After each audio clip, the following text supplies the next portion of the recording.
अस्सलामुअलैकुम and a very good morning. जागो लाहौर में आप सबको खुश आमदीद कहते हैं। मैं हूं मुनीबा आसफ, इस उम्मीद के साथ कि जनाब आप लोग जहां कहीं भी होंगे ठीक ठाक होंगे और आप अपना भी ख्याल रख रहे होंगे इस स्मॉगी वेदर में, और ख़ास तौर पर अपने माहौल के हवाले से भी जो इंडिकेटर्स जो SOPs हम आपको बताते हैं उसके ऊपर भी आप ज़रूर अमल दरामद करते होंगे।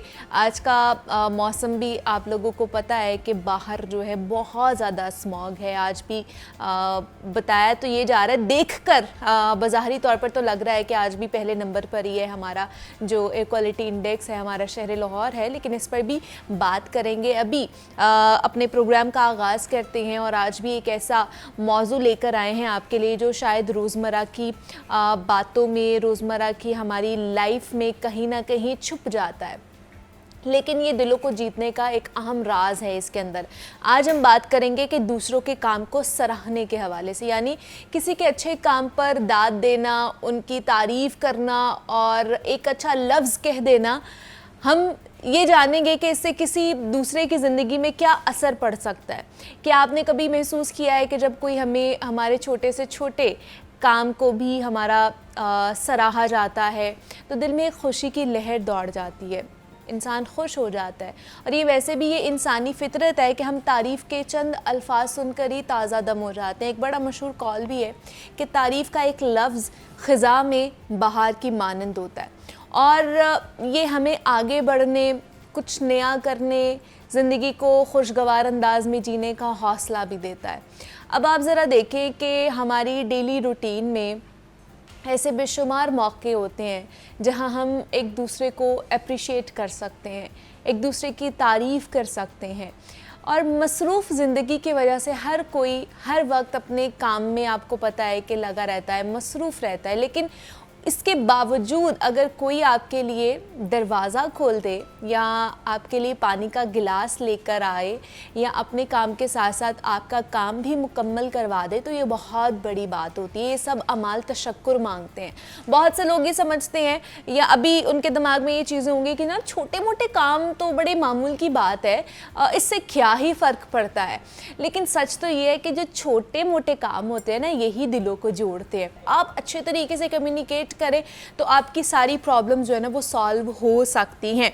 तो ये आज का हमारा पैगाम था कि आपने किस तरह दूसरों की खुशगवार ज़िंदगी बनानी है और अपनी भी खुशगवार ज़िंदगी बनाने की कोशिश करनी है। अभी हमने आगे बढ़ना है और कुछ बात कर लेते हैं पंजाब सेफ सिटी के हवाले से। और आपको पता है कि पंजाब सेफ सिटी के कैमरास के थ्रू पूरे लाहौर को जो है वो मॉनिटर किया जाता है और बताया जा रहा है कि 8,000 के तकरीबन 8,000 के करीब कैमरास लगाए गए ताकि जो क्राइम रेट है उसको कम किया जाए। लेकिन पिछले कुछ सालों से जो 8,000 के करीब कैमरास हैं उनमें से आधे से ज़्यादा कैमरास ख़राब हैं। और अब ये एक चशमकुशा इंकशाफ हुआ है जनाब कि सेफ सिटी ने साल 2022 से 2023 में 40% जो बंद कैमरास हैं उनका जो बिजली का बिल है वो अदा किया है, और सेफ सिटी ने बंद कैमरों का 7 करोड़ 30 लाख रुपए का बिल अदा किया है। मतलब अगर वो कैमरास बंद हैं, वो काम नहीं कर रहे हैं, तो आप उनका बिल किस बुनियाद पर अदा कर रहे हैं। तो ये भी देख लेते हैं कि इसके पीछे की स्टोरी क्या है, क्या कहानी है, किस वजह से ये मामला तय पाए हैं। तो इस पर बात करने के लिए हमारे साथ नुमाइंदा लाहौर न्यूज़ ज़ैन अली मौजूद है, उनसे बात कर लेते हैं। ज़ैन, बताइएगा, एक तरफ तो काम नहीं कर रहे हैं पंजाब सेफ सिटीज़ के कैमराज और दूसरी तरफ कौमी ख़जानों को करोड़ों रुपए का नुकसान पहुँच रहा है बिजली के बिल के हवाले से। जी बिल्कुल मुनीबा, जैसे कि आपने अभी जिक्र किया कि सेफ सिटी के जो कैमरे थे क्राइम की रेशो को कम करने के लिए लगाए गए थे। लाहौर को, जैसे कि हमें सेफ सिटी नाम से ही पता चलता है कि ये एक किसी भी शहर को सेफ बनाने के लिए CCTV कैमरे लगाए थे। 8,000 से ज्यादा कैमरे जो है वो पूरे लाहौर में लगाए गए थे ताकि क्राइम को कंट्रोल किया जा सके। लेकिन ऑडिटर जनरल रिपोर्ट ने अपनी रिपोर्ट में जो है वो सेफ सिटी की कारकर्दगी को जो है वो उस पर सवालिया निशान खड़ा कर दिया है कि एक इदारा जो शहरियों की जानो माल के तहफ़्फ़ुज़ के लिए बनाया गया था, क्राइम को कम करने के लिए बनाया गया था, लेकिन उसमें अफसरान की नाहली के बायस जो कौमी खजाने को नुकसान पहुंच रहा है वो 2022 से 23 के दौरान तकरीबन 7 करोड़ 30 लाख और 30 हजार रुपए के जो बिल हैं वो अदा किए गए हैं। लेकिन तकरीबन 8,000 के से ज्यादा जो कैमरे लगाए गए थे उसमें से 40% जो कैमरे थे लाहौर को सेफ बनाने के लिए जो लगाए गए थे वो बंद पड़े थे। और उन्हीं बंद कैमरों के इवज हर महीने जो सेफ सिटी है वो 7,30,03,000 रुपए का जो बिल है उन्होंने अदा किया है। और इसमें सबसे बड़ी नाहली इसमें एक और चीज है कि चेक भी नहीं किया गया आखिर कैमरे बंद हैं और जो जिन कैमरों के मीटर पे ये कैमरे चल रहे हैं उन मीटर पे कौन बिजली इस्तेमाल कर रहा है, कि जो पुलिस है उसको भी इस हवाले से दुश्वारी का सामना करना पड़ता है। जो इन्वेस्टिगेशन में हजारों की तादाद में केस पड़े हैं, अदालतों में चलान जमा नहीं हो रहे, मुल्जिमान का ट्रायल नहीं चल रहा, तो सीसीटीवी फुटेज सेफ सिटी के कैमरे बंद होने की वजह से एक जो इंसाफ का तसलसल है उसमें वो मुतासर हुआ है। बेशक ऐसे ही है। ज़ैन अली नुमाइंदा लाहौर न्यूज़ हमारे साथ मौजूद थे और इस मामले के हवाले से हमें अपडेट कर रहे थे। ज़ैन बहुत शुक्रिया आपका। और जनाब जिस तरह का ये स्मॉगी वेदर हुआ है, अभी तो स्मॉग है, फिर कुछ ही देर बाद या कुछ दिनों के बाद हम देखेंगे कि फॉग भी आ जाएगी और मज़ीद सर्दी की शिद्दत बढ़ना शुरू हो जाएगी। तो ये जब मौसम होता है, ख़ासतौर पर ये जो अभी का मौसम है, स्मॉग की वजह से बहुत से लोग जो है वो बीमार पड़ रहे हैं, इम्यूनिटी लो हो रही है। तो उस हवाले से आज हमने बात करनी है अपने आज के सेगमेंट में सेहत के मुतालिक कि हमने इम्यूनिटी को किस तरह, अपनी क़ुव्वत मुदाफ़त को किस तरह बढ़ाना है और किस तरह के इन्फेक्शंस हो सकते हैं इस वेदर में और उनसे बचने के लिए हमने कौन कौन से ग़िज़ा का इस्तेमाल करना है। तो इस पर बात करने के लिए सुमन इश्तियाक हमारे साथ स्टूडियोज़ में मौजूद है, जो कि क्लिनिकल न्यूट्रिशनिस्ट एंड डाइटिशियन है। तो उनसे बात करते हैं। सुमन, आपको वेलकम कहते हैं जागो लाहौर में। कैसी हैं आप? मैं बिल्कुल ठीक, आप कैसी हैं? मैं भी बिल्कुल ठीक ठाक। बस आपको पता है इस वेदर की वजह से लाहौरी सारे ही जो है ना वो परेशान हुए हैं।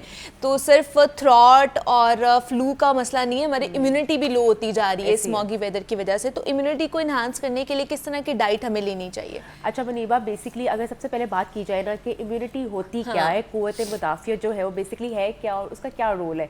बेसिकली ये हमारी बॉडी का ना एक डिफेंस मैकेनिज्म है। ओके। ये आपको डिफरेंट इन्फेक्शन से जो है प्रोटेक्ट करता है। जैसे कंट्री को हमारी जो फौज है वो प्रोटेक्ट करती है, ऐसे ही हमारी बॉडी को हमारा डिफेंस मैकेनिज्म जो है वो प्रोटेक्ट करता है, ताकि हम जितनी अच्छी इम्यूनिटी होगी हम उतनी जल्दी इन्फेक्शन से जो है वो बच सकेंगे। अब आप देखें कि जब कोविड का टाइम था तब सब सुनते में आ रहे हैं इम्यूनिटी अच्छी होगी तो आपका सही, आप सर्वाइव कर सकते हो, जितनी अच्छी इम्यूनिटी होती है। बट ये यहाँ पे ये बात आती है कि इम्यूनिटी एक रात में या 2 दिनों में नहीं आती है। बिल्कुल, हाँ, will take some time, but ये हम पे डिपेंड करता है कि हमने इसको किस तरह से करना है, कौन कौन सी हमने प्रिकॉशंस ले ली है। अभी जब मैं आपके स्टूडियो में आई थी, मैं देख रही थी इतनी स्मॉग थी और हर बंदा इन्फेक्टेड हुआ है। बिल्कुल। और इतना फ्लू, फीवर और वो कफ और ये सारी चीजें चल रही हैं, हर एक दूसरे बंदे को ये सारा कुछ है। और इवन हम अपने हॉस्पिटल्स में देख रहे हैं तो यही केसेस आ रहे हैं कि वो COPD के, कफ के और ये सारी चीजें। अब बात ये आती है कि हम इससे बच कैसे सकते हैं। जो हमारा लाहौर इस टाइम जो है, पंजाब, वो इतना पॉल्यूटेड इन्वायरमेंट हुआ हुआ है, इसमें सबसे पहले ये है कि हमने प्रिकॉशंस में एक तो वो मास्क, हाँ जी, मास्क का इस्तेमाल करें और ऐसे ही बाहर आ जाए, क्योंकि इस मौसम हम ये भी नहीं कहते कि वॉक करें, क्योंकि जो हार्ट के पेशेंट्स है या एस्थेटिक है उनको ज़्यादा ये ट्रिगर कर सकता है, प्रॉब्लम कर सकता है। तो उसमें सबसे पहले ये है कि एक तो मास्क का इस्तेमाल करें। उसके बाद आ जाता है आपकी डाइटरी हैबिट्स, आपका लाइफस्टाइल, तो उसमें हम कौन कौन सी चीज़ें जो है वो इस्तेमाल कर सकते हैं जिससे हमारी इम्यूनिटी जो है वो स्ट्रॉन्ग हो जाए। उसमें सबसे पहले प्रोटीन का इस्तेमाल करें। अच्छा, प्रोटीन जिसपे हमारा अंडा, हमारा चिकन, मटन, फिश, ये सारी चीजें आ जाती है। अच्छा, आप किसी फॉर्म में भी ले सकते हैं, लेकिन हम ये कहते हैं कि बॉइल्ड जो है वो पर डे फॉर्म में ले उस पे ले ये मौसम है कि आप बॉइल्ड एग ले लें। अच्छा, चाहे वो देसी हो जाए चाहे वो दूसरा हो जाए, उस पे आप ले सकते हैं, लेकिन पर डे 1-2 अंडे आपने कंज्यूम करने हैं। अच्छा, लेकिन अब जैसे आपने प्रोटीन की बात की, तो फिर एक दिन में कितनी सर्विंग उसकी होनी चाहिए कि अब हम अंडा भी खाएं, हम गोश्त भी खाएं, हम चिकन भी खाएं, हम लोग फिश भी खाएं, ये सारी चीजें खानी चाहिए एक दिन में? सारी चीजें, अच्छा रिबा बोरा, अगर हम भी देखें तो हम सारी चीजें नहीं खा सकते, ऑब्वियसली कंज्यूम नहीं कर सकते। आप 200 से 250 ग्राम पर डे ये आप ले सकते हैं इसमें। अब इस पे ये है कि आप अंडा ले लें या फिर आपकी सब्जियों में भी कोई गोश्त, ये चीज़ें चली जाती हैं, दालों में प्रोटीन होती है, सिर्फ गोश्त वाली चीज़ों में नहीं होती, दालों में होती है, उनको कंज्यूम कर सकते हैं। सूप, यखनी की फॉर्म में इन चीज़ों को आप ले सकते हैं। इसके बाद जो विटामिन सी, हम सुनते आ रहे हैं बचपन से विटामिन सी, और खासतौर पर जब ये कोरोना आया तब हमें पता चला है कि विटामिन सी का कितना ज़्यादा इंपॉर्टेंट रोल है हमारी इम्यूनिटी को बूस्ट करने के हवाले से। अब विटामिन सी बेसिकली आपका डिफेंस मैकेनिज्म को स्ट्रॉन्ग करता है। अब उसकी ये कुदरती तौर पे जो नेचुरल सोर्सेज है वो हमारे तमाम फलों में पाए जाते हैं, तमाम हमारी सब्जियों में, और फल भी वो जैसे चुकंदर हो गया, ग्रेप फ्रूट हो गए, अब आगे आने वाला मौसम है सिट्रस फ्रूट्स में ज़्यादा पाए जाते हैं। विटामिन सी के जो होते हैं, ये किन्नू, मौसम्बी, नींबू, ऐसी चीजें जो होती है इनमें विटामिन सी पाया जाता है। और वाकई ये हमारी इम्यूनिटी को बूस्ट करता है विटामिन सी? बिल्कुल करता है, लेकिन वही मुनीबा वही बात आ गई ना कि एक दो रात में या एक दो दिनों में नहीं करेगा। आपको एक सारी चीज़ों को एक मॉडरेट क्वांटिटी में लेकर फिर करना है, प्रिकॉशंस भी करनी है, लाइफस्टाइल को भी मॉडिफाई करना है और डाइट को भी, फिर आप अपना एक जो इम्यूनिटी है वो स्ट्रॉन्ग कर सकते हैं। उसमें विटामिन सी आ गया। उसके बाद हमेशा मैं कहती हूँ कि आपका विटामिन B12 वो बहुत इंपॉर्टेंट है। आजकल हम देख रहे हैं सप्लीमेंट्स भी आ गए हुए हैं, हर एक विटामिन के डिफरेंट। हाँ जी बिल्कुल। तो आप कंबाइंड फॉर्म में भी सप्लीमेंट ले सकते हैं, बट प्रेफर ये करें कि हम हमेशा चले जाते हैं मेडिसिन की तरफ। अब हर कोई अफोर्ड भी नहीं कर सकता ना सुमन के अब विटामिन B12 का भी होना चाहिए, विटामिन B का भी होना चाहिए, मतलब डिफरेंट सप्लीमेंट्स हम कितनी गोलियां खा सकते हैं, तो इस नेचुरल सोर्सेज से मिल सकता है हमें विटामिन B12? ऐसी है, अल्लाह ताला ने कुदरती तौर पे हमारे जितने भी विटामिन मिनरल्स हैं ये हमारी तमाम सब्जियों फलों में पाए जाते हैं। ओके। तो जितना हो सके हम ये नहीं कहते कि आपने बड़ी फैंसी डाइट्स करनी है या सप्लीमेंट्स की तरफ जा रहे हैं, घर का ही रोटी सालन उसी को प्रेफर करें, जंक की तरफ ना जाए। अच्छा। बाहर की चीज़ें, क्योंकि आजकल इतना एनवायरनमेंट इतना पोल्यूटेड हुआ हुआ है कि बाहर की तली हुई चीज़ें और ये सारी चीज़ों को, और जो हमारी ड्रिंक्स आ रही है, कार्बोनेटेड ड्रिंक्स आती है, पैकेज चीज़ें, उनसे अवॉइड करें, घर की चीज़ें लें। उसके साथ फ्रेश ऑयल, ओमेगा 3 ओमेगा 6, उसका बहुत रोल है आपकी इम्यूनिटी को बूस्ट करने के लिए। अच्छा। अब वो आजकल हम देखते हैं फ्रेश ऑयल के कैप्सूल्स मिलते हैं, वो आप वंस अ डे ले सकते हैं। अच्छा, वो ले सकते हैं? बिल्कुल। उसका कोई नुकसान तो नहीं है? कोई ऐसा कोई नुकसान नहीं है, बल्कि वो हार्ट के पेशेंट्स के लिए बहुत अच्छा है। अच्छा। आपकी शरीरों के लिए बहुत अच्छा है। आप विटामिन जो है ई, वो भी बेसिकली फ्रेश ऑयल और नट्स में, अगर आप, क्योंकि नॉर्मली अगर देखा जाए इन्फ्लेशन ने इतना बुरा हाल कर दिया बनीबा कि हम डेली फिश नहीं खा सकते हैं। बिल्कुल ऐसा ही है। आप फ्रेश ऑयल कंज्यूम कर सकते हैं। अगर वो भी नहीं ले सकते तो उसका एक नेचुरल सोर्स जो है ओमेगा 3 ओमेगा 6 का हमारे सीड्स है, अलसी के बीज। अलसी के बीज, बिल्कुल, जिसे फ्लैक्स सीड कहते हैं। जी। ओके। आप वो 1 टेबलस्पून पर डे आप उसको ले सकते हैं, उसको क्रश कर दे, पाउडर फॉर्म में किसी भी चीज़ में कंज्यूम कर ले। अच्छा, मतलब प्रेफरेबली आपने फिश कंज्यूम करनी है। अगर फिश आप नहीं डेली कंज्यूम कर सक रहे तो ओमेगा 3 के जो फिश कैप्सूल्स होते हैं आप वो कर सकते हैं। अगर वो भी नहीं अफोर्डेबल आपके लिए तो आप अलसी के बीज जो है अलसी के ले लें, वो और 1 टीस्पून ले लें। जो पंपकिन सीड्स है, सेसमी है, तिल है, और दूसरे पंपकिन इनके पैकेट में आए होते हैं। इवन पंसार की दुकान से आपको रॉ फॉर्म में खुले भी मिल सकते हैं, मिल जाते हैं। उनका पाउडर बना के आप 1 टेबलस्पून, और ये इतने एक्सपेंसिव भी नहीं होते सीड्स, और ये एक नेचुरल आपकी फॉर्म है सीड्स की, तो आप वो कंज्यूम कर सकते हैं। ओके, डिफरेंट सीड्स भी आप कंज्यूम कर सकते हैं जो कि ओमेगा 3 का सोर्स हैं। और ड्राई फ्रूट्स में भी क्या खा सकते हैं? वो भी हमारा कुव्वत मुदाफ़त बढ़ाते हैं ड्राई फ्रूट। वैसे रिक्वायरमेंट डेली आपकी फिश फुल ऑफ नट्स। हाँ जी। आप एक मुट्ठी, चाहे वो समर्स हो चाहे वो विंटर्स हो, या हमारी मिथ्स है कि हम सुनते हैं समर्स में नहीं खा सकते, हम नहीं खा सकते, बट वो डिपेंड करता है कि आप कितनी क्वांटिटी खा रहे हैं। आप 8 से 10 बादाम, 2 से 3 वॉलनट्स, पिस्ताशियो भी 2 से 3, इनकी क्वांटिटी एक मुट्ठी भर के, आप खजूर भी 1 से 2 पर डे, फिक्स भी जो अंजीर होती है, ये आपकी मुट्ठी में जितनी चीज़ें आ रही है आप ये मिक्स करके एक एतदाल में खाई हुई चीज़ कभी आपको प्रॉब्लम नहीं करती, तो आप एक मॉडरेट क्वांटिटी में तमाम चीज़ें ले सकते हैं। मतलब ड्राई फ्रूट्स भी इस मौसम में भी वो हमारे काम आएंगे। बिल्कुल, एक तो हमारा मुदाफ़त बढ़ाने के वाले से, बिल्कुल इम्यूनिटी में विटामिन सी, प्रोटीन, हमारे नट्स, घर का खाना प्रॉपर, और हमारा ऑयल। हमेशा मैं बात करती हूँ कि ऑयल जो है आपने वो लेना है जो रूम टेम्परेचर में लिक्विड हो, क्योंकि लेट्स सपोज कि एक ऑयल या घी आपके रूम टेम्परेचर में ही सॉलिड है, जम रहा है, तो बॉडी में जाके कितनी प्रॉब्लम करता होगा, जब जाता होगा, एक्यूमुलेट हो जाता होगा, आपकी शरीरों में जाके वो करता होगा प्रॉब्लम। तो वो चीज़ें आपने करनी है जो आपके वो वैसे तो बिल्कुल लाइट सा आपने कुकिंग ऑयल इस्तेमाल किया हो, लेकिन हम देखते हैं हमारा खाना हम तब तक नहीं खाते जब तक ऑयल ऊपर तड़का न लगा और प्रॉपर वो घी की लेयर आ रही हो। तो वो उसमें आपने थोड़ा सा मेक श्योर करना है कि आपका जो ऑयल है लेस कुकिंग ऑयल में आपका खाना बनाओ, थोड़ा खुश्क वाला, क्योंकि आजकल जो ये प्रॉब्लम हो रही है आपका, वो समटाइम्स लोगों को ये कफ हो रही है तो वो ड्राई भी है और कुछ वो स्प्यूटम बलगम वाली है, बलगम वाली भी है, तो ये प्रॉब्लम करती है ऑयल वाली चीज़ों से, घी वाली, चिकनाई वाली चीज़ों से। तो आपने ये करना है कि आप कोशिश करें कि आपने इस मौसम में steam, grill, non sticky pan पे लेस ऑयल में चीज़ें जो है वो बना लें। लेकिन ऑयल फिर किस तरह का यूज़ करना चाहिए? मतलब मुख्तलिफ ऑयल जो घर में हमारे सुमन यूज़ किए जाते हैं, सनफ्लावर ऑयल या इसी तरह के पता नहीं कौन कौन से ऑयल है, तो किस तरह का ऑयल यूज़ करना चाहिए? अच्छा वनीबा, उसमें सबसे पहले तो मैं कहती हूँ जो अगर आपको देसी घी मिल रहा है ना और ऑर्गेनिक फॉर्म में मिल रहा है प्योर, क्योंकि टू बी वेरी ऑनेस्ट आजकल नहीं मिल रहा, वो भी नहीं मिल रही। जब तक अनटिल अनलेस आप अपनी आंखों से नहीं देखते कोई चीज वो आपके सामने प्योर है या नहीं है। अगर आपको देसी घी मिल रहा है तो आप देसी घी को प्रेफर करें। अच्छा, देसी घी सबसे हेल्दी है, ओके, वो आप ले सकते हैं। उसके अलावा अगर वो नहीं है आपके पास तो आप जो कुकिंग ऑयल है प्लांट बेस्ड, जिसके ऊपर लिखा होता है कैनोलिव, ऑलिव, सनफ्लावर, जो आपके सीड्स ऑयल है, हाँ जी, वो आप प्रेफर करें। जो घी है, जो सैचुरेटेड घी है जमने वाला, उससे अवॉइड करें। अच्छा, उससे अवॉइड करना चाहिए। ऑलिव ऑयल से आप कह सकते हैं कि वो ठीक है आपके लिए। बिल्कुल, वो बिल्कुल ठीक है। इवन एक और मैं हमेशा चीज़ कहती हूँ कि अक्सर हम देखते हैं हमारे यहाँ पे प्रैक्टिस हो रही है कि हम सरसों के तेल में, सरसों के तेल में भी ये बहुत ज्यादा आजकल प्रैक्टिस चल रही है और इसको प्रमोट भी किया जा रहा है। वो यूज करना चाहिए कि नहीं? वो ये होता है कि जैसे अभी मैंने बात की मुनीबा कि हर चीज़ आप एक क्वांटिटी में। अभी रिसेंटली एक पेशेंट आया था मेरे पास जिसका कोलेस्ट्रॉल, लिपिड प्रोफाइल इतनी पीक लेवल पे थी और उनकी जब हमने हिस्ट्री ली, एवेलुएट किया तो पता चला वो उनके प्रॉपर सारे खारे सरसों के तेल में ही भरते हुए आ रहे हैं। अच्छा, सारी चीज़ें। तो सरसों का तेल जो है वो आप डीप फ्राई कर रहे हैं किसी चीज़ को, तो वो देखिए कितना वो आपको कर रहा है, फैट आपको कितना दे रहा है। तो आप एक इवन वो चम्मच रो फॉर्म में सरसों का तेल जो थे वो पी रहे होते थे। तो आपने एक इतदाल में, एक मॉडरेशन में जो चीज़ है वो आप कर सकते हैं। लेकिन अभी रिसर्चर्स ने यही कहा है कि आपने मस्टर्ड ऑयल का इतना जो है वो इस्तेमाल नहीं करना है। अच्छा, दूसरा मुझे बताइए, विटामिन सी की तो हमने बात कर ली है, दूसरा कैल्शियम, विटामिन डी की भी कमी होती है क्योंकि अब धूप भी नहीं है इतनी ज़्यादा आ रही है, तो क्या उसकी वजह से भी हमारी इम्यूनिटी लो होती है?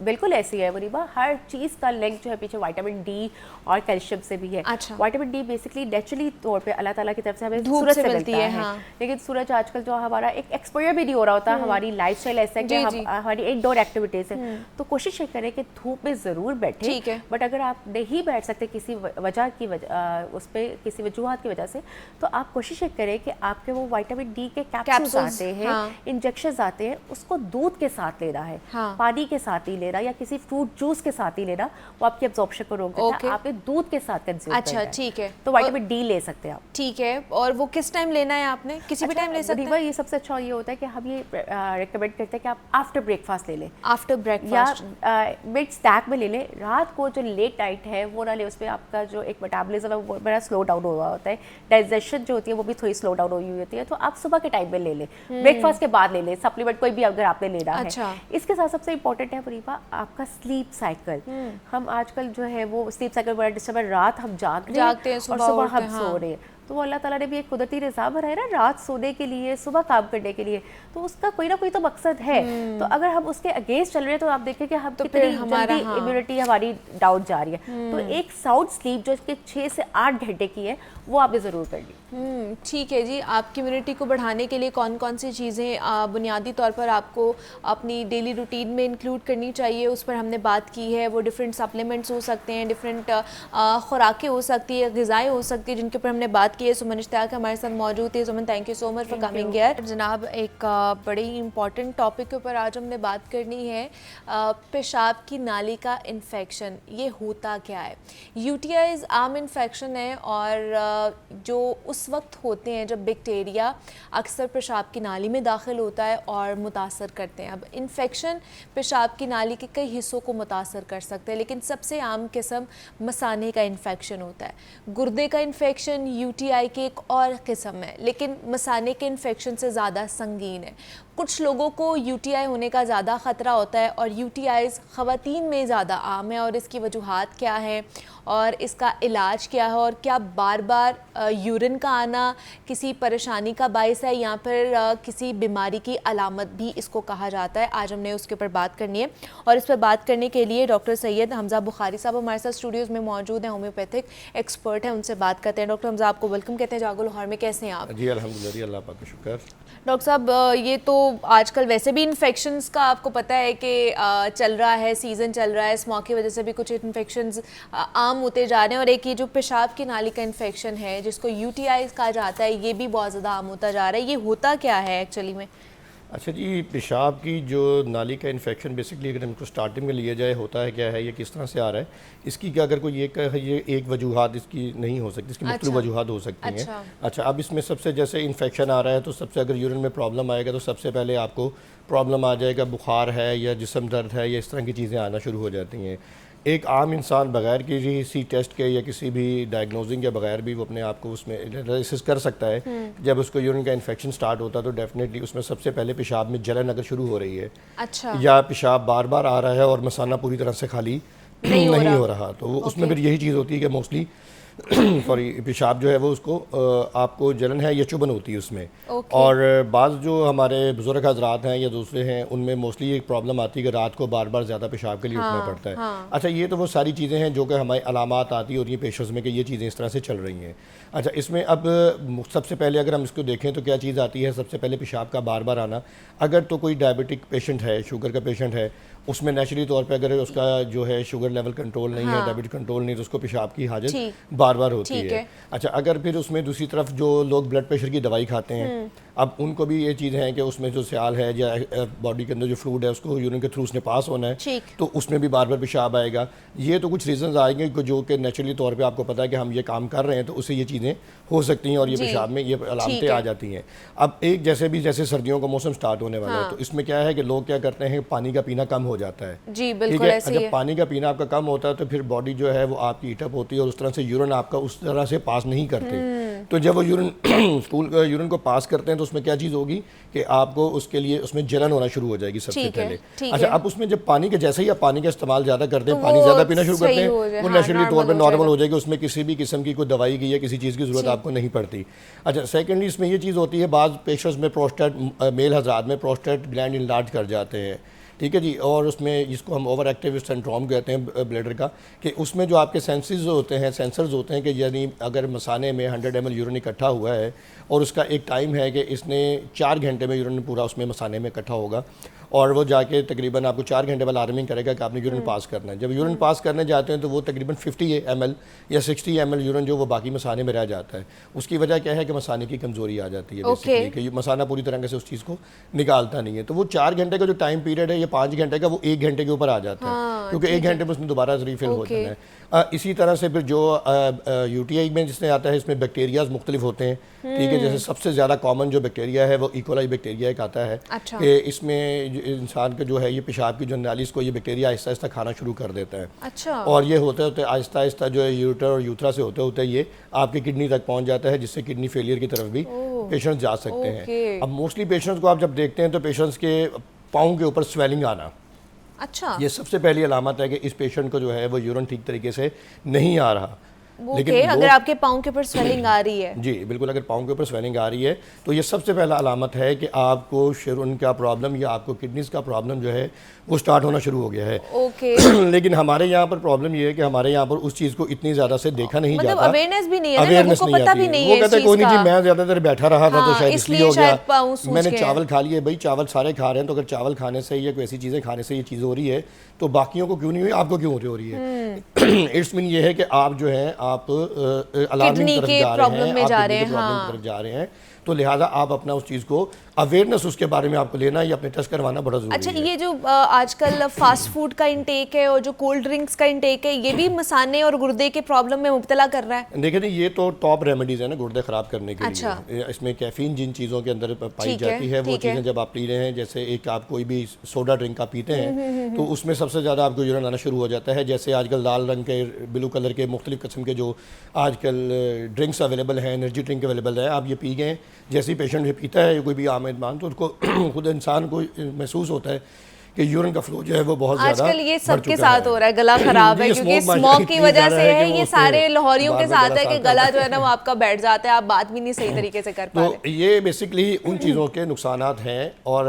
हमारे ये चाहिए कि सबसे पहले सिंपल एक अपने यूरिन का टेस्ट करवा लेना चाहिए पेशेंट को, कि इसमें ये सस्ता सा टेस्ट होता है, उसमें पता चल जाता है कि चीज़ हो रही है। और अगर बाकी हम इसमें जब इसके ट्रीटमेंट के लिए आते हैं, मुझे बताएं कि जो प्रोस्टेट का मसला है वो और जो ये यूटीआई का, क्या ये एक ही प्रॉब्लम है या डिफरेंट? नहीं, देखिए ये डिफरेंट प्रॉब्लम है। जो प्रोस्टेट एनलार्जमेंट है ये तो मोस्टली आती है 60+ पेशेंट्स के अंदर, मेल हजरात की बीमारी है। और जो यूटीआई है ये बच्चों में भी आ सकता है, ये खवातीन में ज़्यादा आती है और उसमें मर्द हजरात में भी आती है, किसी भी एज में आ सकती है। लेकिन इसकी जो कॉमन सबसे ज़्यादा जो सबसे पहला जो इसका सिम्टम वो है पेशाब में जलन, जलन होना, ठीक पेशाब है। में जलन जब आ रही है तो डेफिनेटली ये आपको किसी एक अलार्मी हमें तो लगता है सिम्टम में आना कि शुरू चलिए हो गया जलन है। आ रही है तो शायद पानी की कमी हुई हुई है बॉडी में, इसलिए हो रहा है। नहीं, देखिए मैं वही बात बता रहा हूँ कि बाज़ पेशेंट्स में ये चीज़ मौजूद है कि उनको अगर ये पानी की कमी की वजह से ये चीज़ हो रही है तो वो तो पानी जब पानी पिए ज़्यादा तो उसमें पीते हैं clear तो हो वो जाएगा। normal हो जाता ठीक है है, ना? अब एक ठीक है। पेशेंट ने चावल खा लिए वो यूटीआई का सिस्टाइटिस का पेशेंट है, ठीक तो है। डेफिनेटली उसको क्या होगा, उसको प्रॉब्लम ज़्यादा आना शुरू हो जाएगा उसको, ओके, ठीक है, ओके। उसमें उसको प्रॉब्लम ज़रूर होगा। ठीक अगर है। एक पेशेंट नहीं है तो उसको वो प्रॉब्लम नहीं होगा। प्रॉब्लम नहीं होगा, अब ओके। किडनीज में अगर सिस्ट बन रही है, पेशाब की नाली में सिस्ट बन रही है, तो सिस्ट की वजह से भी यूरिन में प्रॉब्लम, यूटीआई इन्फेक्शन आना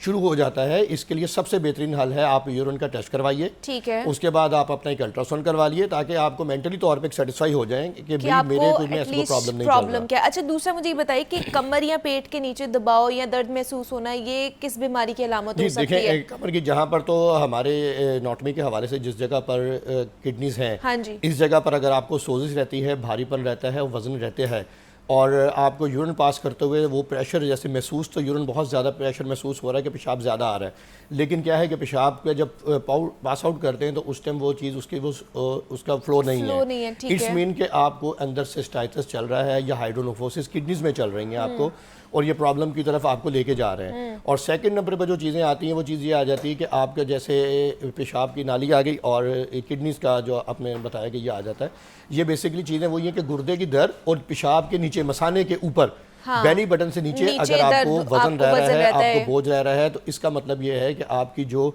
मसाना है जो ये ओवर एक्टिव हो रहा है, ब्लैडर सिंड्रोम आ रहा है, ये इसको बेसिकली पूरा पास आउट नहीं कर रहा, यानी किडनी से तो फिल्टर करके आपके गुर्दों से फिल्टर करके यूरेटर के जरिए सारी चीज़ें नीचे ले आए, मसाने तक इकट्ठा कर दिया। जो एक टैंक आपका बना हुआ है, जो यूरिन का हमारा जो टैंक बना वहाँ मसाने में इकट्ठा हो गया। अब वहाँ के जो मसल्स हैं अगर वो वीक हैं और वो उसको तरीके से पास आउट नहीं कर पा रहे, या वहाँ पर स्टोन आ रहा है तो या वो हाइड्रोनेफ्रोसिस मसला आ रही है या create कोई कर चीज़ आ सकता रही है। है, तो इसका हल इस क्या है चीज़ डॉक्टर साहब? इसका मैं हल जी बेहतरीन, इसका दुनिया भर में मैं ये नहीं कहता कि being I am homeopath doctor में इस चीज़ क्लेम नहीं कर रहा, लेकिन दुनिया भर में सबसे ज़्यादा होम्योपैथिक तरीका इलाज से जिस चीज़ से इस्तेफादा किया जाता है वो है kidney stone, urine infection, UTI और इस तरह की मुख्तलिफ जो चीज़ें हैं, ये सबसे ज़्यादा होम्योपैथ जो है इस बारे में जाने जाते हैं दुनिया भर में। और इनकी अद्वियात जो हैं ये world wide, not only in Pakistan, पूरी दुनिया में ये दवाइयाँ जो हैं इनको रिकमेंड किया जाता है, इनसे जो है वो लोग मुस्तफ़ीद होते हैं। अच्छा। और ये बेहतरीन तरीका इलाज इसको कहा जाता है कि आप होम्योपैथिक तरीका इलाज इसमें इस्तेमाल करें। और बाकी जो ऐसी अशिया हैं जो आपको इसमें जैसे यूरिक एसिड बढ़ा रही हैं या आपकी दूसरी चीज़ें बढ़ा रही हैं, तो वो आपके जो किडनीज़ को जो है वो डैमेज कर रही हैं, उनसे अवॉइड किया जाए, ठीक है। और बाकी जो है पानी का इस्तेमाल ज़्यादा किया जाए। आप अपने लाइफस्टाइल को जैसे ही चेंज करते हैं तो डेफिनेटली आपकी बहुत सारी चीज़ें ऐसी हैं कि जो आपके लिए हेल्थ के लिए आपके लिए बेनिफिशियली होती हैं। ये हमारे अपने ऊपर डिपेंड करता है तो हम किस तरह से ये चल रहे हैं। होम्योपैथिक दवाई खा के क्या ये प्रोस्टेट ग्लैंड का मसला और यूटीआई का मसला ये हल हो जाता जी है, मैंने बताया ना कि रिकवर हो जाता है होम्योपैथिक तरीका इलाज की जो मुकम्मल तौर पर? जो इसकी एक शोहरत है या इसकी जो इफादियत है वो यही है कि आपको किसी किस्म के कोई साइड इफेक्ट्स नहीं हैं, आपको किसी किस्म के नुकसान नहीं हैं, आप एडिक्ट नहीं होते। अब अगर आप गुर्दे में किडनी स्टोन है तो डेफिनेटली आप उसके लिए लेज़र करवा रहे हैं, ऑपरेशन करवा रहे हैं, तो वो पेनफुल है, तो उसने भी उस चीज़ को पास आउट उस तरह से नहीं करना जिस तरह से होम्योपैथिक अद्वियात ने जो है इसको फ़ौरन से इसको आपको पास आउट कर देना। और होम्योपैथिक में ये अल्हम्दुलिल्लाह अल्लाह पाक का बड़ा करम है कि मैं एक चीज़ इसमें थोड़ी सी ऐड करता चलूँ कि जो हमारे यहाँ पर कॉमन एक चीज़ चल रही है वो ये चीज़ चल रही है कि मोस्टली ख़वातीन में एक बीमारी है, ये यूटीआई की उसको हम बोलते हैं, सिस्टाइटिस और यूटीआई दोनों चीज़ें बोलते हैं कि यूरिन कंट्रोल नहीं रहता। अभी जैसे खांसी की है, ये ख़वातीन की बीमारी मोस्टली मैं बता रहा हूँ, जैसे ही खांसी आई है तो ऐसा हुआ कि जैसे पेशाब का एक कतरा निकल गया महसूस होता है। अच्छा, इसमें होम्योपैथी की हमारी बड़ी अच्छी अद्वियात मौजूद हैं कि जो सिर्फ 10 या 5 कतरे पीने से अल्हम्दुलिल्लाह उस पेशेंट को रिलीफ मिल जाता है, कंडीशन जो है वो बेहतर हो सकती है। तो डॉक्टर हमजा हमारे साथ मौजूद है। डॉक्टर साहब बहुत शुक्रिया आपके वक्त का कि आप यहाँ पर आए। हम प्रोस्टेट ग्लैंड के हवाले से, यूटीआई का मसला क्या है उसके हवाले से हमने बात की है। यहाँ पे ब्रेक लेते हैं, मिलते हैं इस ब्रेक के बाद।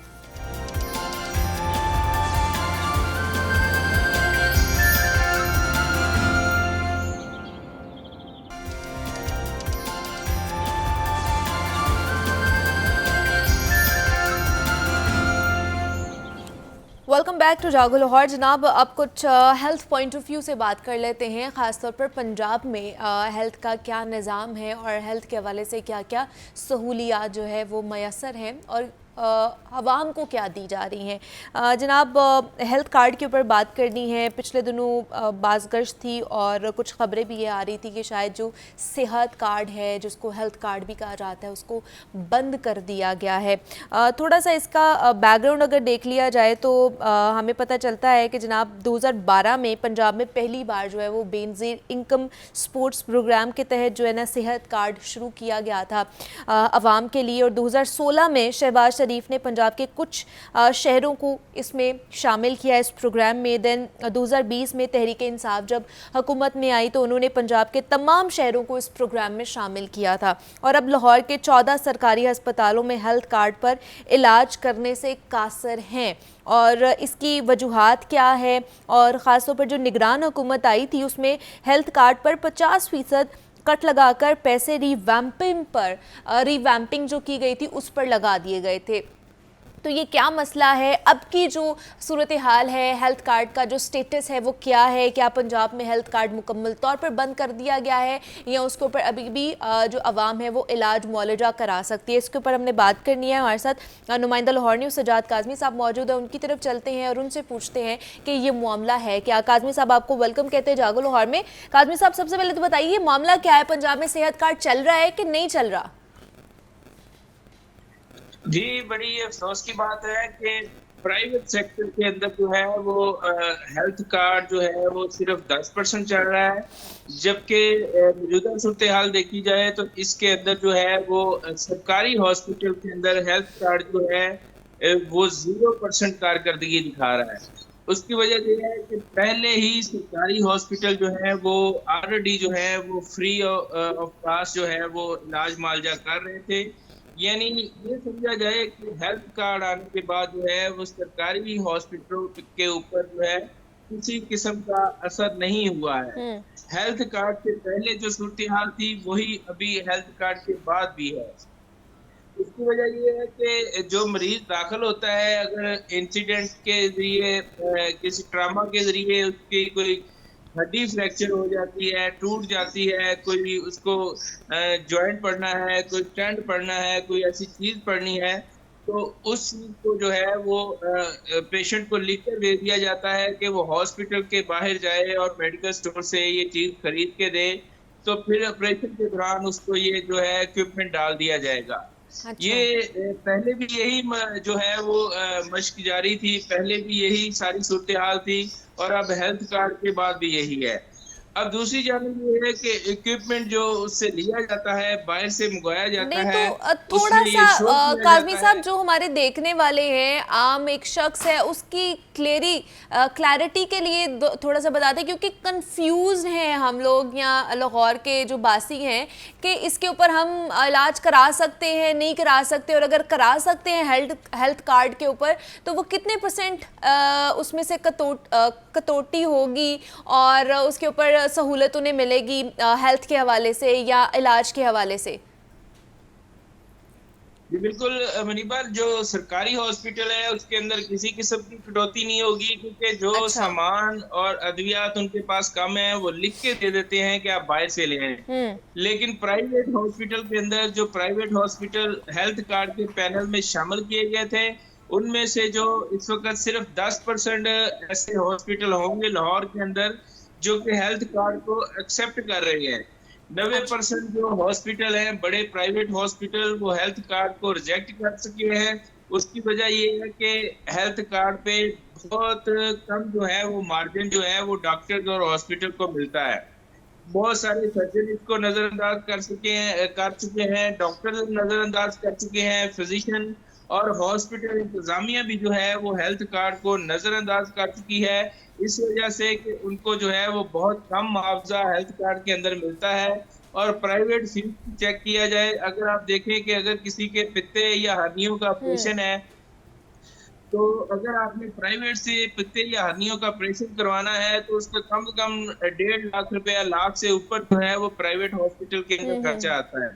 लेकिन हेल्थ कार्ड के ऊपर सर्जन और हॉस्पिटल को 35 से 40 हज़ार रुपया सिर्फ मिलता है, जिसमें से उन्होंने अद्वियात भी अपने करीब से देनी होती है। तो अच्छा। लिहाजा ज्यादातर हॉस्पिटल, बड़े हॉस्पिटल्स की कोशिश है कि हेल्थ कार्ड पे जो पेशेंट आता है उसको जो है वो रफू चक्कर करवा दिया जाए और कैश पे जो है उसका इलाज किया जाए। इस सारी सूरत हाल के पेश नजर जो है वो मरीज जो है वो परेशान दिखाई देता है और ज्यादातर पेशेंट जो है उनके जहन में यही है कि हेल्थ कार्ड खत्म हो चुका है, क्योंकि प्राइवेट हॉस्पिटल उनको यही कहते हैं कि हेल्थ कार्ड पे इलाज नहीं होगा। तो लोगों के जहन में ये आता है कि पीटीआई हुकूमत के बाद जो है वो मुस्लिम लीग नून ने हेल्थ कार्ड को खत्म कर दिया है, लेकिन ऐसा नहीं है। इस पर सिर्फ लेकिन अगर देखा जाए तो पीटीआई की हुकूमत से पहले ही हेल्थ कार्ड कह ले के लॉन्च किया गया था। नून लीग के कह ले के शहबाज शरीफ ने भी इसमें कुछ लाहौर के इलाके थे उसमें शामिल किया था, पंजाब के कुछ शहर थे जिसमें इसको इंक्लूड किया गया था। तो अब नून लीग की ही हुकूमत है तो क्यों नहीं उसके ऊपर काम किया जा रहा, इसके ऊपर फोकस क्यों नहीं किया जा रहा? आम जो एक शख्स है वो सहूलत जो है, सेहत की सहूलत से जो है ना वो कह ले के महरूम होता जा रहा है दिन ब दिन।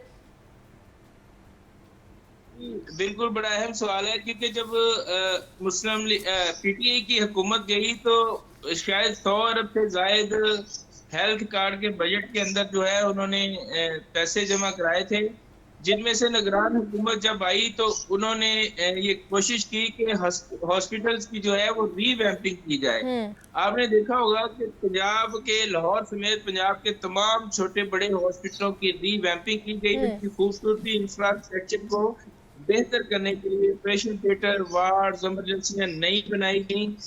तो हमारे जराये का, लाहौर न्यूज के जराये का कहना है कि 50 अरब रुपए के करीब जो है वो 40 से 50 अरब रुपए के करीब जो है वो हेल्थ कार्ड के फंड से पैसे लिए गए और वो हॉस्पिटलों पे लगा दिए गए।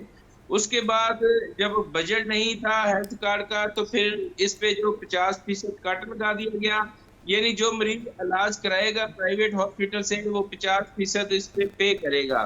जब अब मौजूदा मुस्लिम लीग नून की नई हुकूमत आई है तो उनके पास भी बजट नहीं था, खजाना खाली था, लिहाजा वो भी इस वक्त जो है वो दरगुजर कर रहे हैं और 100% जो है वो हेल्थ कार्ड पे इलाज नहीं हो रहा, जिससे साबित हो रहा है कि मौजूदा हुकूमत जो है वो हेल्थ कार्ड के अंदर इतनी दिलचस्पी नहीं ले रही है और फंड जो है वो ज्यादा से ज्यादा जमा नहीं कराएंगे, क्योंकि बनता तो यही था कि जब रीवैम्पिंग की गई है 50 अरब रुपए 40 निकाले गए हैं तो वही पैसे दोबारा उसमें हेल्थ कार्ड के फंड में डालकर जो है हेल्थ कार्ड को 100% फ्री किया जाता। जी, सजाद काज़मी साहब हमारे साथ मौजूद थे और हमें बता रहे थे कि जनाब पंजाब में जो हेल्थ कार्ड की फैसिलिटी है वो बहुत ही कह लें कि महदूद हो चुकी है।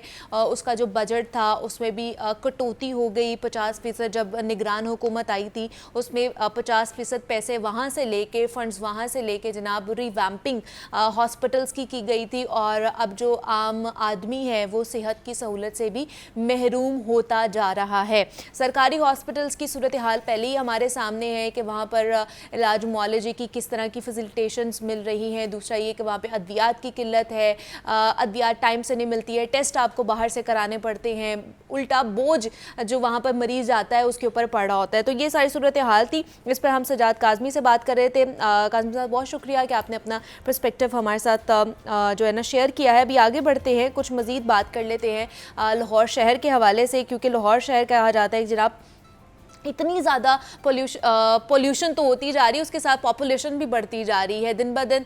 जनाब एक तो लाहौर शहर फैलता भी जा रहा है और हमारी जो आबादी है वो भी बढ़ती जा रही है और दूसरा उसकी वजह से जो प्रॉब्लम्स हैं, सबसे पहले तो स्मॉग जो हमारे लाहौर शहर का सबसे बड़ा प्रॉब्लम है। आज भी 995 एयर क्वालिटी इंडेक्स जो है देखा जा रहा है लाहौर शहर का, और पंजाब का जो दिल है लाहौर स्मॉग की लपेट में है। शहर की आबादी और इसका जो हुजूम है वो काफ़ी बढ़ चुका है। सूरत हाल ये बताई जा रही है कि शहर में जो मिडिल क्लास से पोश इलाकों में मौजूद घर है वो 2 से 3 गाड़ियों की मौजूदगी उनमें मामूली सी बात है। गो के 2 साल पहले हमने देखा था कि बैंक ने गाड़ी लीजिंग के लेने का जो अमल था उसको काफ़ी मुश्किल बना दिया था, लेकिन अब फिर धड़ाधड़ इश्तिहारात मार्केट में आने लगे हैं कि गाड़ी लेना आपके लिए इंतहाई आसान होता जा रहा है, यानी कि इन फ्यूचर मज़ीद गाड़ियाँ जो है हमारी सड़कों पर दौड़ती हुई नज़र आएंगी, जिसकी वजह से हमारा माहौल मज़ीद बिगड़ जाएगा।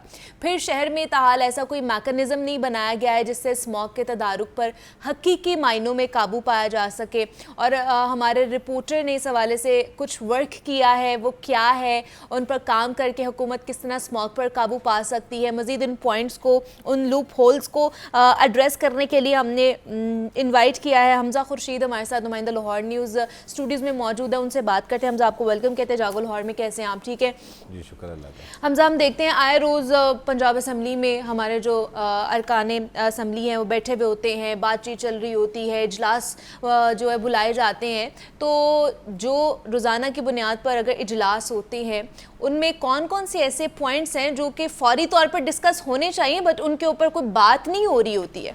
अच्छा, देखिए, इसमें सबसे पहले तो ये है कि जो स्मॉग का पिछले दिनों खुसूसी इजलास बुलाया गया था, उसमें लाहौर का जो इस वक्त मेरी नज़र में सबसे बड़ा मसला है वो ओवर पॉपुलेशन है। अच्छा, ओवर पॉपुलेशन एक किस्म आप देखें कि ठोकर से आप आगे जा चुके हैं, इधर से आप काना से आगे जा चुके हैं, दबालपुर में स्कीम्स कट रही हैं जिनको लाहौर की जो है वो हदूद बताया जा रहा है। तो बड़ी एक चीज़ है कि ओवर पॉपुलेशन इस शहर में इतनी ज़्यादा कि हर मिडिल क्लास से लेके पोश इलाकों को तो आप छोड़ दें तो 8-8 गाड़ियाँ हैं, लेकिन जो मिडिल क्लास घर है वहाँ पर जो है वो 2-2, 3-3 गाड़ियाँ जो वो मस्ट हैं। उसके अलावा अगर आप नई नहीं ख़रीद सकते तो पुरानी गाड़ियाँ जो हैं जिनकी टेस्टिंग भी नहीं है, जो धुआं छोड़ती हैं, वो भी लोगों ने रखी हुई है अपने सफ़र के लिए। फिर बैंक लीसिंग का मामला है। फिर उसमें एक चीज़ बड़ी ज़्यादा काउंट होती है कि जो हमारा स्मॉग की सूरत हाल है उसमें वर्टिकल जो कंस्ट्रक्शन है, उफ़क़ी कंस्ट्रक्शन जो है उसकी तरफ हम नहीं जा रहे।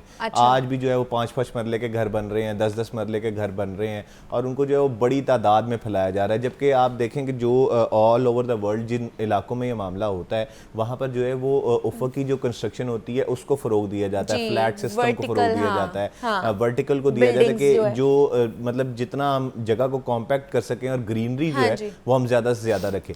लेकिन यहाँ पर आज भी दीपालपुर में जो स्कीम है उधर भी 5-5 मरले, 2 मरले, 3 मरले के घर जो हैं वो बिक रहे हैं और उनकी कीमतें नहायत मुनासिब हैं। अब आप देखें जो यहाँ से इस इलाके से शिमला पहाड़ी से उठकर दीपालपुर जाएगा, आखिर उसको वापस यहीं पर आना होगा, तो डेली की जो है वो उसकी पेट्रोल लगेगा। और फिर उसके अलावा आप ये देखेंगे जितनी आपकी पॉपुलेशन होगी उतने आपके वसाइल बढ़ेंगे, उतनी आपके जो अखराजात बढ़ेंगे, उतनी आपकी जो है वो पेट्रोल कंजप्शन ज़्यादा होगी। क्योंकि मैंने आपको पिछले प्रोग्राम में बताया था कि जो सीनियर वजीर ने एतराफ़ किया था कि 39% जो है वो ट्रांसपोर्ट स्मॉग का बाइस है, सबसे ज़्यादा जो है। तो हम उसको रोकने में कोई मतलब इतना कोई अमल दखल नहीं नज़र आया। फिर उसके बाद जो पार्क्स हैं वो शहर लाहौर में ख़त्म होते जा रहे हैं। अच्छा, पार्क्स ख़त्म होते जा रहे हैं और ये कहते हैं कि हम लोग तो प्लांटेशन कर रहे हैं, प्लांट्स लगा रहे हैं, दरख्त लगा रहे हैं, कहाँ पर लगा रहे हैं लोग? दूसरी तरफ तो ख़त्म होते जा रहे हैं। देखें, अब एक बड़ी छोटी सी बात, जहाँ पर ग्रीन लॉकडाउन है हम उस एरिया में बैठे हैं। आपकी नज़र में कोई यहाँ पर आसपास कोई ग्राउंड है? कोई भी नहीं। एक कार्सन ग्राउंड है, उसका मैं बता देता हूँ, मिट्टी है, वहाँ पर घास नहीं है। अच्छा। दूसरा एक सरकारी स्कीम है उनके लिए, अफसरान के लिए, म्यो गार्डन्स, वहाँ पर कोठियों के अंदर ग्रीनरी है, ग्राउंड नहीं है।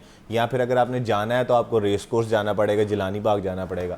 फिर अगर आप प्लांटेशन की बात करते हैं तो अगर आपको चीज़ ज़रूरत यहाँ पर है और वो प्लांटेशन आप रायवंड वाली साइड पे कर रहे हैं या महमूद बूटी वाली साइड पे कर रहे हैं, तो वहाँ पर हमने पंखे तो लगाने नहीं कि उधर की हवा जो है वो यहाँ पर आ जाएगी। तो ये चीज़ें बड़ी देखने वाली कि रोज़ ब रोज़ जो है वो कंस्ट्रक्शन की जा रही है और जो ग्रीनरी है वो इलाकों में से निकाली जा रही है। हालांकि जो ममालिक हैं उनमें ये होता है कि बहुत बड़े बड़े खेत होते हैं और बीच में जो है वो वर्टिकल कंस्ट्रक्शन की जाती है ताकि जो है वो आवाम को महदूद किया जाए और हवा को जो है वो खुला रखा जाए। यहाँ पर हम लोग जो है वो ग्राउंड्स काट रहे हैं, ज़रई ज़मीन काट रहे हैं और वहाँ पर जो है वो स्कीम्स बन रही हैं। जो ममालिक हैं वहाँ पर असूल होते हैं कि ज़रई ज़मीन आप नहीं खरीद सकते। अगर आपने कंस्ट्रक्शन करनी है तो आप किसी ऐसी जगह पर जाएंगे जो बंजर होगी। यही इदारे हैं ना, जैसे LDA है, PHA है, यही ज़मीनें अलॉट करते हैं और हमारे कह ले कि कवानीन में, लॉज में मौजूद है कि अगर आपने किसी को ज़मीन देनी है तो इतना हिस्सा उसमें से होना चाहिए कि वो ग्रीनरी पर मुश्तमिल हो, उसमें प्लांटेशन होनी चाहिए, उसमें आपका एक लॉन होना चाहिए। तो बाद में इन लोगों को याद आता है, जब ये लोग अलॉट कर रहे होते हैं ज़मीनें, तब इनको पता नहीं होता है। अच्छा देखिए, इसमें ना बड़े सारे लूप होल्स हैं जो प्रॉपर्टी डीलर्स और प्रॉपर्टी इन्वेस्टर्स यूज़ करते हैं। अब एक ही जगह पर 5-5, 6-6 इदारे बैठे हुए हैं, वहाँ पर रूडा भी है, हाँ हर जी। चीज़ है। वो कोई एक अगर अप्रूव नहीं करता, वो दूसरे से जाके कोई जिसे कहते हैं फर्जी कागज़ ले लेते हैं। अच्छा। क्योंकि फिर ये अब हमारे अदलिया उसमें बहुत ज़्यादा रोल किरदार करती हैं कि 15-15 साल, 20-20 साल जो है वो स्कीमें बिक जाती हैं, फाइल सेल हो जाती हैं, रजिस्ट्री का कोई नामो निशान नहीं होता, उन पर घर बन जाते हैं और उसके बाद जाकर जो है वो फैसला आता है कि जी ये मामला नहीं हो सकता। ये और फिर illegal वो है, वहाँ पर जो आवाम रह रही है वो जाकर के कोर्ट में चले जाती है कि भाई हम लोग तो यहाँ पर इतने इन द एंड कोर्ट को वो जगह देनी पड़ती है। तो एक मैकेनिज्म जो है वो प्रॉपर्टी के हवाले से हमारा बहुत ज़्यादा वीक है। अच्छा। आप अब वर्टिकल अगर हम कंस्ट्रक्शन की बात करें तो आप यही इलाका देख लें, अगर इसमें हम वर्टिकल कंस्ट्रक्शन की साइड पर जाते हैं तो कम से कम हवा पास होने का इलाका बचेगा। अभी भी यहाँ पर शहर लाहौर में वो गलियाँ मौजूद हैं जिधर लोगों ने अपनी बीच में आसमान नहीं छोड़ा, घर के साथ घर मिला लिए और बीच में से सिर्फ गुजरने का रास्ता छोड़ दिया है। तो अब एक वेंटिलेशन सिस्टम होता है जिसको हर घर में जो है वो ज़रूरी कहा जाता है, वो यहाँ पर मोहल्लों में नहीं है। मतलब घर में ज़रूरी कहा जाता है, यहाँ पर बाकायदा आबादियों में वेंटिलेशन सिस्टम नहीं है। ठीक है जी, ये तमाम तर सूरत हाल थी ख़ास तौर पर स्मॉग के हवाले से कि जितने भी हमारे हुकूमती अहदेदारान हैं और अपोजिशन में जो बैठे हुए लोग हैं, वो जब असम्बली में जाते हैं, मुख्तलिफ पॉइंट्स को उजागर किया जाता है, तो क्या उसमें आवाम की फलाह बहबूद के लिए भी चीज़ें होती हैं, पॉइंट्स को डिस्कस किया जाता है कि नहीं डिस्कस किया जाता, उस पर हमने बात की। हमज़ा खुर्शीद हमारे साथ मौजूद है। Hamza, thank you so much कि आप यहाँ पर आए। और इधर एक ब्रेक लेते हैं छोटी सी, मिलते हैं इस ब्रेक के बाद।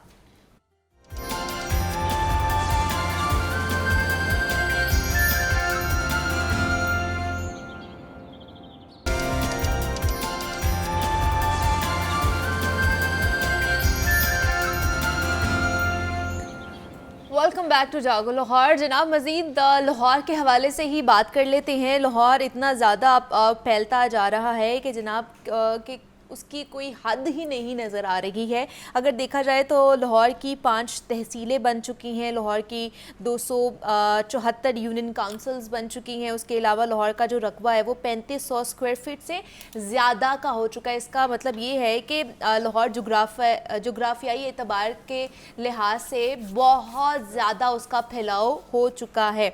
दूसरा, लाहौर के गुज़श्ता 2 दहाइयों से जो महलो वक़ू है उसमें 2 गुना इजाफा भी देखने को मिला है। तो इसके क्या कॉन्सिक्वेंसेस देखने को मिल सकते हैं, इसके कह ले कि नुकसानात क्या हैं और किस तरह इसको कह ले कि कोप अप किया जा सकता है इस सिचुएशन से, इससे हमें किस तरह की जो चीज़ें हैं वो देखने को मिल सकती हैं, इस पर हमने बात करनी है। हमारे साथ नुमाइंदा लाहौर न्यूज़ सुहेल कैसर साहब मौजूद हैं स्टूडियोज़ में, उनसे बात करते हैं लाहौर के हवाले से। तो सुहेल साहब, आपको खुशामदीद कहते हैं जागो लाहौर में। कैसे हैं आप? अल्लाह का शुक्र, और आप ठीक हैं? मैं भी बिल्कुल ठीक ठाक। खांसी तो नहीं आ रही? स्मॉग ने बड़ा बुरा हाल किया हुआ है, गले का यही हाल है आजकल, मेरे हाल से सारे ही परेशान सबका हैं। यही हाल है।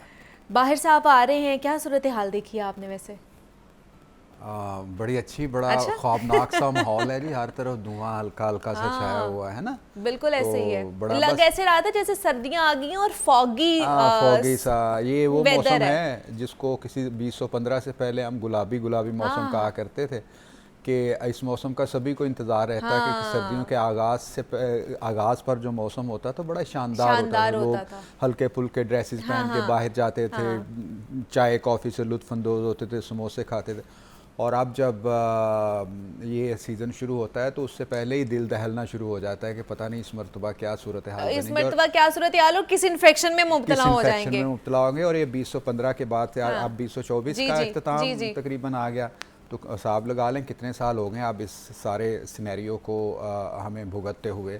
और जो आपने अभी बाहर के माहौल की बात की, तो ये कुछ फिगर्स मेरे पास हैं ज़रूर कि कुछ दिन पहले 1067 तक पहुंचा था लाहौर का एवरेज एयर क्वालिटी इंडेक्स, और आज ये थोड़ी देर पहले तक 995 था। 995, बिल्कुल ऐसे ही है। कैन यू इमेजिन कि any citizen can survive in this kind of circumstances? Nobody. और हमारा जो करीब तरीन हरीफ है आलूदगी के हवाले से वो भारतीय दारुल हुकूमत नई दिल्ली है। अच्छा, हमारा बहुत मुकाबला रहता है। गुज़श्ता सालों के दौरान कभी वो पहले नंबर कभी पर, हम कभी आते हैं। पहले नंबर हाँ। पर। लेकिन अब हमने बिला शिरकत अब हम ही है पहले नंबर पे, हमने उनसे ये ट्रॉफी भी ले ली है। ले ली है। हाँ, तो 995 के जब हमारे यहाँ पर एवरेज एयर क्वालिटी इंडेक्स था तो भारतीय दारुल हुकूमत का 300 कुछ था। अच्छा। तो फिर आप अंदाज़ा लगा लें कि 300 और 900 में से कितना फ़र्क है। लेकिन जो आजकल रिपोर्ट्स आ रही है वो कह रही है कि जो 3 दिन है खासतौर पे, क्योंकि वहाँ से हवाएं इस साइड को आ रही हैं, रुख इस साइड को है हवाओं का, इस वजह से यहाँ पर जो आलूदगी है वो ज़्यादा है। ये पहली मरतबा उधर से हवाएं इधर आई मैं वही पूछ रही हूँ, ये पहली दफ़ा है क्या? मैं भी यही उनसे पूछता हूँ। जब मैं पूछता हूँ नाराज़ हो जाते हैं। एक आध प्रेस कॉन्फ्रेंस में मैंने पूछा, मैंने कहा मैडम आप बताइए कि क्या ये पहली दफ़ा हमारे पाकिस्तान में दाखिल हुई हैं? तो नाराज़ हो गए। अच्छा। तो फिर उसके बाद फिर क्या कह सकते हैं। तो बात ये है कि ये हमारी आदत बन चुकी है कुशन तलाश करने की। अच्छा। पानी आए तब तो मुसीबत, तब हम कह देते हैं, पानी बंद हो तब भी हम कह देते हैं, तब भी कह देते हैं। हवा चले तो भी मुसीबत, ना चले तो भी मुसीबत। तो भाई अगर ये हमने सब दूसरों पर ही डालना है तो हम क्या यहाँ पर करने बैठे हुए हैं? ये जो इतना इतना भारी फंड्स लेकर और इतनी बड़ी बड़ी गाड़ियाँ लेकर आप घूमते फिरते हैं। अब तो ये आलम है, वो कहते हैं ना कि शब गम की सहर नहीं होती, वो भी तो मेरे घर नहीं होती। बेशक। गमा दे वैन मुकदे ने, ना रोंदे नैन सुकदे ने। कि ऐसे मसाइल के गर्दाब में हम फंस चुके हैं, पूरी कौम चाक चक्कर की तरह उसमें घन चक्कर बनी हुई, और जिन्होंने हमें इन चक्करों से निकालना है वो अपने चक्कर दूर करने में लगे हुए हैं कि किसी तरह हमारे चक्कर निकल जाएं। ना उनके चक्कर निकलते हैं और ना हमारे चक्कर निकलते हैं। तो भाई अब इसी फ़ज़ाओं में सांस लेने की हमको आदत डाल लेनी चाहिए। मुझे तो नहीं लगता कि आने वाले दिनों के या आने वाले सालों के दौरान भी कोई सूरत हाल बेहतर हो जाए। जो फैक्ट्स हैं, देखो इस पर तो हम बहुत बात कर चुके हैं जी। देखें वो ईंधन है, वो जी वो दरख्त चले गए जी, वो ये हो गया वो हो गया। वो मसला ये है कि ये सारा कुछ अगर कर लिया है आपने तो उसका कोई तो रिजल्ट सामने आए। हाँ। ये ग्रीन लॉकडाउन जहाँ पे लगा है, जिस इलाके में हम ही बैठे हुए हैं, हम बैठे हैं शिमला पहाड़ी पे, 1400 के करीब औसत air quality index green lockdown के बावजूद जी, ग्रीन लॉकडाउन के बावजूद ये हैं हमारे इक़दामात, ये हैं हमारे दावे। उसकी वजह सिर्फ ये है कि ये अवामी मसाइल का हल हमारी तरजीहात में शामिल ही नहीं है। अच्छा। आप ऊपर से लेकर नीचे कर देख लें, कोई एक स्टेप ऐसा या कोई एक कानून साजी ऐसी बता दें पिछले 2-2.5 साल में जो अवाम की फलाह व बहबूद के लिए की गई हो। जितनी कानून साजी हुई है वो सारी अपने मफादात के तहफ़्फ़ुज़ के लिए की गई। तो मैं और आप तो कहीं अब स्टैंड ही नहीं करते ना, तो इसलिए फिर हम अपने हाल पे हमें छोड़ दिया है। और जो अगर हम करना भी चाहें अब नेक नियति के साथ, तो जो डैमेज हो चुका है वो कैसे वापस आएगा? जो बेहंगम इतना फैला दिया है पूरे शहर लाहौर को, कंक्रीट का जंगल बना दिया, क्या अब उसको तोड़ के हम दरख्त लगाएंगे? क्या सोसाइटियों को हम डिमोलिश कर देंगे? वो तो कहते हैं हम प्लांटेशन बहुत ज़्यादा कर रहे हैं, हुकूमत वाले ज़्यादा कर रहे हैं जी। मैं कहता हूँ अन्नी मच गई है प्लांटेशन की। खुद मरियम औरंगज़ेब साहबा का ये कहना है प्रेस कॉन्फ्रेंस में कि जनाब LDE का कम से कम 27% रकबा जो है वो ग्रीन बेल्ट्स या ग्रीनरी पर मुश्तमिल, लेकिन सिर्फ 3% है। 3% सिर्फ 3%। ये ऑफिशियल उनकी अपनी रिपोर्ट, उनकी अपनी स्टेटमेंट है। मतलब अगर हम ये कहेंगे तो इसमें उनकी नाराजगी नहीं होनी चाहिए मेरे ख्याल से। हाँ। क्योंकि वो खुद ये कह रही हैं कि सिर्फ 3% पर है हमारा जो ग्रीन एरिया। अगर देखा जाए WHO की तरफ से जो रिकमेंडेड एरियाज आते हैं जो ग्रीनरी होनी चाहिए, जो आपके एनवायरनमेंट के लिए बड़ा अच्छा है, वो 9% होना चाहिए। 25% किसी भी मुल्क का कम से कम 25% रकबा अगर जंगलात पर मुश्तमिल होगा तो आइडियल होगा। ओके। एक मरतबा फिर मैं अपने हमसाये मुल्क की मिसाल देता हूँ। उन्होंने 18 से 20% तक कर लिया हुआ है। अच्छा। भारत। और हम किस पे हैं? सरकारी अदादोशुमार के मुताबिक जी जिलानी बाग में हमने इतने ज्यादा प्लांट्स लगा दिए, वहाँ पर हम लोगों ने दरख्त लगा दिए, जो भी मेहमान आता है वहाँ दरख्त लगाता है, फिर हमने रायवन के करीब इतना बड़ा जंगल बना दिया। मैं अपने पूरे मुल्क के हवाले से बात कर रहा हूँ। उन्होंने 18 से 22% तक कर लिया। हमारे मुल्क का सरकारी अदादोशुमार के मुताबिक 5% रकबा सिर्फ जंगलात पर मुश्तमिल और गैर सरकारी अदादोशुमार के मुताबिक 3.5% तक। सही, ठीक। कहाँ 25%, कहाँ 3%? हमारी कौन सी कल सीधी है? पता नहीं कौन सी सीधी है। किसी शोबे से, किसी जगह से अगर कोई खैर की खबर आपने सुनी हो तो आप हमारे साथ भी शेयर करें। कुछ तो दिल खुश हो कि चलो यार मुनीबा ने कोई अच्छी खबर सुना। कुछ भी नहीं है, हमारे पास भी वही खबरें आती हैं। इसका मतलब ये है, जो आपके पास आती है। मैं माफ़ी, इसका मतलब दिल बहुत जला हुआ है। इसका मतलब ये है कि हम झूठ बोलते हैं, हम गलत बयानी से काम लेते हैं, हम सिर्फ वक्त को टालते हैं। ये सिर्फ एक महीने, सर्दी निकल जाएगी, सारे लोग खुद नवंबर के एंड तक की बात है। उसके बाद कभी आप मतलब कोई इनकी कारकर्दगी, और ये देखें कितने फख्र से कहते हैं जी हमने इतने भट्टे गिरा दिए, हमने इतने मिसमार सनती कर दिए, यूनिट बंद इतनी कर इंडस्ट्रीज जो दी, है और ना, वो जो उनको उधर ताले लोग लगा काम दिए। करते थे वो उनको क्या बेरोजगार। करेंगे? ये इलाज होता है स्मोक पर काबू पाने। अच्छा चलो अगर ये इलाज है तो भी फिर क्यों नहीं उसके रिजल्ट सामने आए? अब आप पूछेंगे तो वो कहेंगे जी कि देखें ये मतलब तनकीद करते हैं हाँ, कि हमें शाबाशी नहीं देते हैं जो हमने काम किया, चले हम हमारे पे मान तनकीद लिया, करते हैं। हमने मान लिया कि भट्टे गिराने से, इसको फैक्ट्रियां बंद करने से, सनती यूनिट मिसमार करने से स्मोक में कमी आती है, तो फिर आई क्यों नजर नहीं? भी तो आनी चाहिए फिर ना, आई क्यों नहीं? वही तो है, नजर भी तो आनी चाहिए। ठीक है, आज अभी 12 बजे फिर मैडम की प्रेस कॉन्फ्रेंस है। अच्छा। देखते हैं अब उसमें वो इसका क्या, अब एक लेकिन नहीं, लाहौर की आबादी के ऊपर तो कंट्रोल करना चाहिए ना। लाहौर की, पाकिस्तान की आबादी के ऊपर कंट्रोल अभी करना हम चाहिए। लाहौर बैठे हैं ना, क्या कर सकते हैं? इस वक्त लाहौर देखें, सबसे ज्यादा पोल्यूटेड है। एक मैं अतिया नायतुल्लाह साहबा का आपने नाम सुना होगा, वो ना ये जो फैमिली प्लानिंग का जो शोबा हाँ था जी, उसके जी, किसी जी। ज़माने में इंचार्ज होते, तो ये को आज से कोई 15-18 साल पहले की बात है। तो अच्छा। उनसे मुलाकात हुई थी, तो उन्होंने एक बात बड़ी वाज़ेह तौर पर कही थी। उन्होंने कहा सेल साहब आप देखिएगा, अब हम जब ये कहते हैं ना कि हमें आबादी पर कंट्रोल करना चाहिए, तो हमारी शदीद मुखालफत होती है, मतलब मुख्तलिफ खुसूसन रिलीजियस जो अच्छा, point of सर्कल्स हैं view से, उनकी ठीक तरफ है, से। ठीक है। लेकिन आप देखेंगे कि 17-18 साल के बाद ये मामला आपके काबू से बाहर हो जाएगा। उसके बाद ये सब जो मुखालफत कर रहे हैं ये कहेंगे कि इसको ये कहेंगे, देखें, हाँ, कि और सही है। आज वो वक्त आ गया। ये उन्होंने 15-16-17 साल पहले मेरे साथ एक मीटिंग में ये बात की। उन्होंने कहा आप देख लीजिएगा, ये फैक्ट्स एंड फिगर्स हैं। इसी तरह अगर आबादी बढ़ती रही तो हमारे पास खाने को भी नहीं रहेगा। अब हम देते हैं चाइना की मिसाल, हाँ जी। कि देखें जी चाइना में भी तो इतना वो है, लेकिन भाई बात ये है कि ऑर्गेनाइज्ड नेशंस में उनके और वसाइल अनऑर्गेनाइज्ड ज़्यादा, नेशंस हाँ। में बहुत फ़र्क हाँ, होता है। और वो तरक्की याफ्ता ममालिक के लिस्ट में देखें आता है। उन्होंने 1985 में एक पॉलिसी बनाई, डिंग सियाओपिंग, मुझे आज भी उनका नाम याद है। ये उस वक्त उनके ये थे President। कम्युनिस्ट पार्टी के चेयरमैन थे और जो सबसे अहम। अच्छा, उन्होंने एक पॉलिसी बनाई जी कि आइंदा 20 साल तक हमने किसी झगड़े में हिस्सा नहीं लेना, ठीक। कोई ऐसा काम नहीं करना कि जिससे हमारे वसाइल बेजा ज़ाया हों। अच्छा, वो आप 15-20 साल आप देखेंगे ना, तो चाइना ने किसी के साथ मामूली सी भी कोई वो नहीं की, मतलब बस अपने वो एक पॉलिसी दे के उस पर उसके वो ऊपर लगे चलते रहे, ठीक है, लगे काम रहे। करते रहे वो। और उसका नतीजा ये निकला कि उन्होंने सारी चीज़ों को आहिस्ता आहिस्ता ऑर्गेनाइज कर लिया, और आज वो दुनिया की सबसे बड़ी आबादी होने के बावजूद इतने ऑर्गेनाइज्ड हैं कि पूरी दुनिया उनकी कर्जदार है। तो इसके लिए थोड़ी सी कुर्बानी देनी पड़ती ना हर चीज़ के लिए। तो क्या करें? अगर रकबे के एतबार से देखा जाए तो लाहौर कराची के बाद सबसे बड़ा है, सबसे बड़ा शहर करार दे दिया गया है। तो अब आबादी जिस तरह तेज़ी से दिन ब दिन सुहेल साहब बढ़ती जा रही है, तो इसका हल है जो हम तजवीज़ दे सकते हैं हुकूमत को कि एटलीस्ट अगर आप ये इकदामात उठा लें, इन पॉइंट्स पर बात कर ली जाए, तो कहीं ना कहीं बेहतरी आ सकती है। तो तजावीज़ तो हम अक्सर मतलब वो देते भी देते रहते हैं, रहते हैं, लिखते हाँ, भी अक्सर- रहते हैं, बात भी करते अक्सर रहते नहीं, हैं। रोज़ाना की बुनियाद रोज़ाना पर की बुनियाद पर हाँ। ये सारा कुछ होता है। क्या आप यहाँ पर मुख्तलिफ गेस्ट्स को बुलाकर इन्हीं इश्यूज़ पर रोज़ हम इन्हीं इश्यूज़ गुफ्तगू पे नहीं बात करते हैं, बिल्कुल। तो उन इश्यूज़ में कोई रत्ती बराबर भी बेहतरी हुई है। अब हम लोगों से ना देखें, जब हम कोई रिपोर्ट बनाने जाते हैं ना, जैसे मतलब महंगाई पर, हाँ जी, तो हम आम आदमी से जाके पूछते हैं कि यार हम ना आपसे महंगाई, उन्होंने कहा यार ओ भाजी की पे करते हो, ਉਹ ਛੱਡੋ ਪਰ ਇਹਨਾਂ ਗੱਲਾਂ ਨਾਲ ਕੋਈ फ़र्क पैंदा है, बोल बोल के थक गए हैं, कोई नहीं सुनता। तो मैंने वही आपसे कहा है कि जब ये तमाम मसाइल हुकूमती तरजीहात में अवलीन जगह पा जाएंगे तो फिर ये बड़ी तेज़ी से हल होना शुरू हो जाएंगे, लेकिन ये तरजीहात में शामिल नहीं है। तरजीहात में शामिल और बहुत ऐसा कुछ है जो आप भी बखूबी जानते हैं, हम भी बखूबी जानते हैं, और सब जानते हैं कि उनकी तरजीहात क्या हैं, या हुकूमतों की।